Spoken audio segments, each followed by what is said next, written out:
Cannabis, picturing the experiences and perspectives of cannabis use. By 2SLGBTQ+ youth living with a mental illness in Quebec. Dr. Olivier Ferlat. Youth are some of the biggest consumer of cannabis, and among youth, LGBTQ+ youth are the biggest consumer of cannabis. And we know that this population have a lot of challenges in terms of mental health due to stigma and discrimination that continue to exist. And yet we don't really understand what's the relationship between cannabis and mental health among this population. So we wanted to learn more about this without coming with any view that cannabis was wrong or cannabis was good. We just really wanted to know how youth from the LGBTQ+ community who smoke cannabis and have challenges related to mental health understand the relationship between cannabis and mental health. What are the benefits of smoking cannabis or using cannabis, or what are some of the challenges that cannabis can bring? So we really wanted to get their perspective at the center of the project. So we work with peer researchers from the LGBTQ community, and they met with other youth and they tasked them to actually take photos about cannabis. So it could be about anything that they felt was important about their relationship with cannabis, the impact on mental health, positive or negative, and also the relationship with their gender and sexual identity. Kinda Wasif. Some people might think it's such a niche demographic, like people that have mental illness, like history of mental illness, or consume cannabis or part of the LGBTQ+, but when I started talking to them, they're like, all of my friends are part of this demographics. Like, there really is a big group of people that are included in art. It was not hard to recruit participants. Dr. Tara Chanady.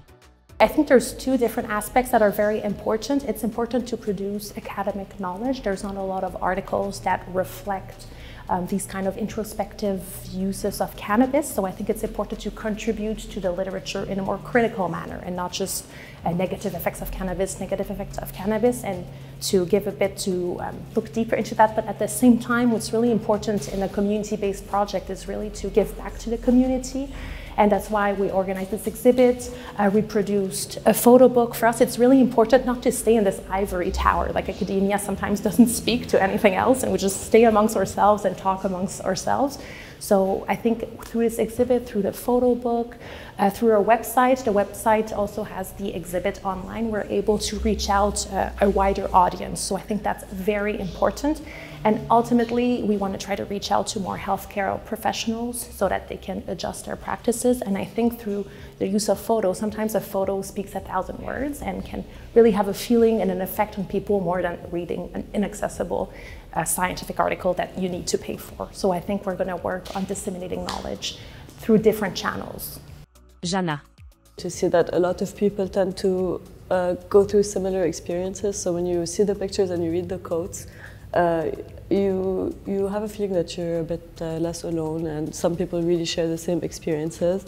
And I hope what we can get from this project is more discussions about mental health and with the queer community and what it means, a bit more of awareness of what it means to consume cannabis on a frequent basis, and maybe have more resources, especially within the community, to be able to get some support and maybe not have to rely on self-medication and get some actual proper resources for mental health. Through the sharing of their photos, often youth have described their entire experience with cannabis and how it's complex and how it overlaps with mental health, and how cannabis is influenced by their sexual or gender identity. And now we have this huge collection of photographs that we're so happy to be able to share in an exhibit.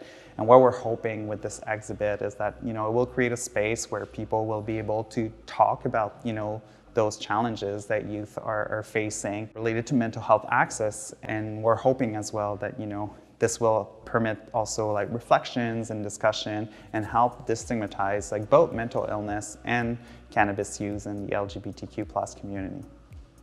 A part of it is definitely a stigma, and something that was said yesterday during the expo that was really interesting is that people are already self-critical about their use of cannabis, so we don't really need someone over our heads being like, oh, you shouldn't be doing this, but just having proper resources, more access to therapy or maybe group support, just general discussions where you can talk with people and really feel like you're less alone. And yeah, I think that part of it is more important than just overall policy change or regulating on a more governmental level. Visit the virtual exhibit at collab.ca. A community-based research project by Collab, Centre de recherche en santé publique, Anne d'École de santé publique de l'Université de Montréal.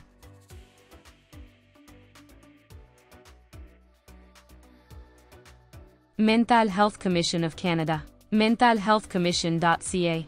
The views represented herein represent solely the views of the research team. Production of this material was made possible through the MHCC's Cannabis and Mental Health Research Initiatives and a financial contribution from Health Canada.